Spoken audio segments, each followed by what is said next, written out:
আসসালামু আলাইকুম। আশা করি সকলে ভালো আছেন। আলহামদুলিল্লাহ, আল্লাহর রহমতে আমরাও বেশ ভালো আছি। আজকে আমাদের ক্লাস শেষ। তো ক্লাস শেষে সবাই ভাবলাম যে ঘুরতে যাই। তো কোথায় যাব ঘুরতে?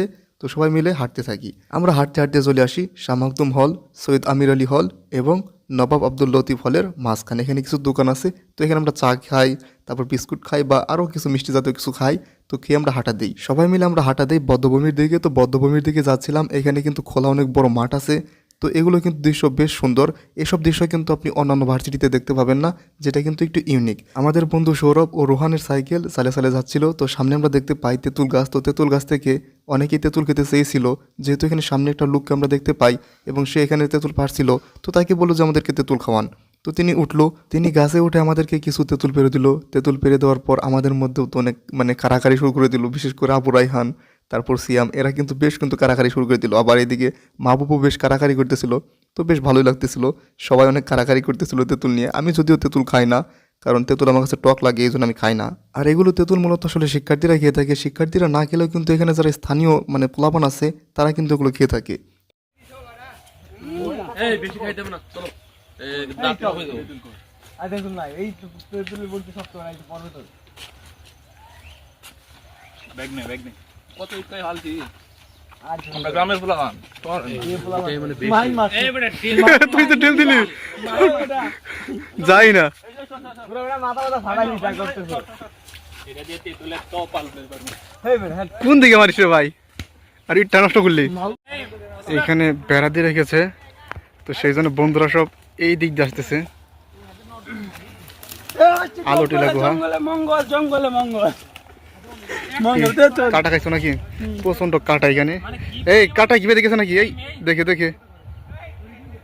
আয়। খাইছটা বলাই বানো লেমন হয় 1 টাকা যদি তো রাখেন সব দিয়ে তো খেয়ে ফেলছে। কে এই বেটা এই যে তোলাই হাই এখানে সারা তো খায় না, ইলাইছে আমাদের মতো স্টুডেন্টে খাই, অথবা এখানে যারা স্থানীয় আছে না এরা। এতে তো কি পরিমাণ খাইছটা বলাই বানো লেমন 1 টাকা যদি তো রাখেন। এই ফাট পড়ছে এই মোটা এই কাটা রে, কাটা এই তাড়াতাড়ি কাটা। আল্লাহ আল্লাহ কে লাগাইছে অনেক বড় করছে তো দুইটা হলিছে একটা বেটা সিরিয়াসলি এই মাথায় ভালো না। তেঁতুল খাওয়া শেষে আমরা সবাই হাঁটতে থাকি। হাঁটতে এখান থেকে দেখতে পাই কাঁচা রাস্তা। এটা কিন্তু অনেকেই আসেনি এই রাস্তা দিয়ে। তো অনেকে বলছিল এই রাস্তা আবার কোথায়, এটা কি বিশ্ববিদ্যালয়ের বাইরে জায়গা কিনা?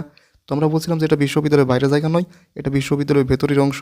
এখান দিয়ে একটা জায়গায় কাটা দিয়ে বেড়া দেওয়া ছিল, তো সেই জন্য কিন্তু আমরা এখানে ভেতর দিয়ে আসছিলাম। ভেতরেও যদিও কাটা ছিল, তো কাটা কিন্তু আমরা ভেদ করে এখান থেকে কিন্তু আসছিলাম। এদিকে সুন্দর একটা জায়গা দেখতে পাচ্ছিলাম।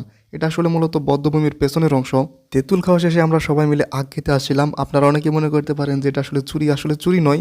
আমি শুধু খাইনি, আমি বন্ধুদের সাথে গিয়েছিলাম। আমি আখও খাই না। আমি মূলত এই আখ খাই না বা তেঁতুলও খাই না। আখ খায় না বলতে আসলে এই আখ খায় না, আমি আরও মোটা যেগুলো আরও ভালো যেগুলো সেগুলো খাই।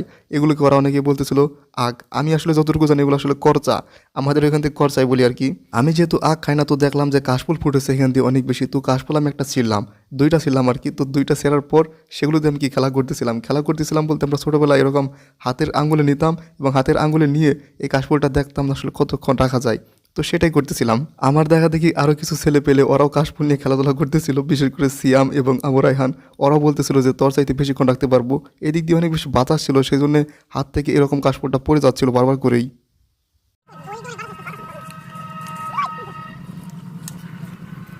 এমনিতেই জানি রাজশাহী ইউনিভার্সিটির পরিবেশটা অনেক সুন্দর, কারণ এই যে এখানে এই যে বৌদ্ধভূমি সহ আশপাশে সব জায়গায় অনেক সুন্দর। আর জাহাঙ্গীরনগরে ঘুরেছেন? জাহাঙ্গীরনগর ঘুরছি, ওখানে আবার অনেক ঝোড় জঙ্গল। ঢাকা বিশ্ববিদ্যালয়ে ঘুরেছেন? ঢাকা এখন তাহলে আপনি যদি বলে বাংলাদেশের প্রধান 4টা বিশ্ববিদ্যালয়, ঢাকা বিশ্ববিদ্যালয়, রাজশাহী বিশ্ববিদ্যালয়, চট্টগ্রাম বিশ্ববিদ্যালয় এবং জাহাঙ্গীরনগর বিশ্ববিদ্যালয়, আপনাকে যদি বলা হয় আপনি এক কথায় সেরা পরিবেশের দিক থেকে আমি সাজানো গোছানো কোনটা হবে? রাজশাহী ইউনিভার্সিটি, কারণ আমি 5টা ইউনিভার্সিটি থেকে এখানে আসছি। সিয়াম আবারও কাশফুল দিয়ে খেলতে থাকে এবং বলতে থাকে দেখ আমি কতক্ষণ কাশফুলটি রাখতে পারি, কারণ তখন কিন্তু বাতাস ছিল পরে আমার হাত থেকে পড়ে গিয়েছিল এবং সত্যি ও কিন্তু অনেকক্ষণ রেখেছিল, প্রায় 1 মিনিটেরও অধিক সময় ও দেখলাম যে কাশফুল কিন্তু হাতে রেখেছিল। এরপর আমরা একটা খালার কাছ থেকে এখান থেকে একটা আমরা দা নেই, দায়ের মতো একটা কিছু দিয়ে তিনি কাজ করতেছিলেন, তিনি কিন্তু এগুলো দেখাশোনা করেন। তো তার কাছ থেকে আমরা এগুলো নিয়ে এগুলো আমরা কাটতেছিলাম এবং এগুলো কেটে তারপর আমরা খাচ্ছিলাম। ওদের সবার কাছে নাকি আখ অনেক বেশি ভালো লাগতেছিল, তো এটা শুনে কিন্তু আমারও বেশ খাওয়ার ইচ্ছা জাগলো। তো আমি বললাম যে একটু দে। পরে ওরা বলে যে আখ নাকি শেষ হয়ে গেছে। তো এখন যেটা দেখতে পাচ্ছেন যে এখন আখ সবাই চলাচ্ছে। এখন আমি একটু পর চেয়েছিলাম ওদের খাওয়া দেখে, তো তখন যখন ওদের কাছে বললাম তখন ওরা বলে যে আখ শেষ হয়ে গেছে। আখ ডাক খাওয়া শেষে আমরা সবাই চলে যাচ্ছিলাম। তো চলে যাওয়ার সময় তো দেখতেই পাচ্ছেন আশেপাশে পরিবেশটা কিন্তু দারুণ, পুকুরটাও বেশ দারুণ এবং আশেপাশে এই যেখানে কাঁটাযুক্ত যে জায়গাটা এটাও কিন্তু বেশ ভয়ঙ্কর থাকলেও বেশ ভালোই লেগেছে। এখানে রহমত সহ আরও বেশ কয়েকজনের কিন্তু কাঁটা কিন্তু বিঁধে যায়, যখন আসছিল তখন কিন্তু ওদের কিন্তু কাঁটা বিঁধে। তবে একটা কথা ভালো, আমরা কিন্তু এখানে কোনো কিছু ক্ষতি করিনি বা কোনো কিছু ক্ষতি করে কোনো কিছু করিনি। এরপর আমরা হেঁটে হেঁটে সবাই মিলে একটু সামনে বসি, এরকম টিনের মধ্যে একটা জায়গা আছে, তো এখানে আমরা সবাই মিলে বসি এবং মাইন দেখতেই পাচ্ছেন সে কিন্তু সাইকেল চালাচ্ছে। এটা হচ্ছে রোহানের সাইকেল। তো রোহানের সাইকেল কিন্তু সবাই কম বেশি কিন্তু চালাতে থাকে, তো ওটা মজা করি আর কি, সাইকেল সবাই মজা করে চালাচ্ছিল। আমরা সবাই মিলে এখানে কিছুক্ষণ বসে থাকি, গান গাই, গজল গাই এবং কি রহমত কিন্তু আমাদের মধ্যে কোরআন তেলাওয়াত করে এবং ওর কোরআন তেলাওয়াত তো বেশ সুন্দর, অনেক সুন্দর আসলে সত্যি কথা বলতেই। এরপর কিছুক্ষণ আলোচনা করা শেষে আমরা সবাই মিলে চলে আসি। এই ছিল আজকের বিশ্ববিদ্যালয় ভ্রমণ। আশা করি ভিডিওটি ভালো লেগেছে। ভিডিওটি ভালো লাগলে অবশ্যই আমাদের পেজের পাশে থাকবেন আশা করি। সকলকে ধন্যবাদ।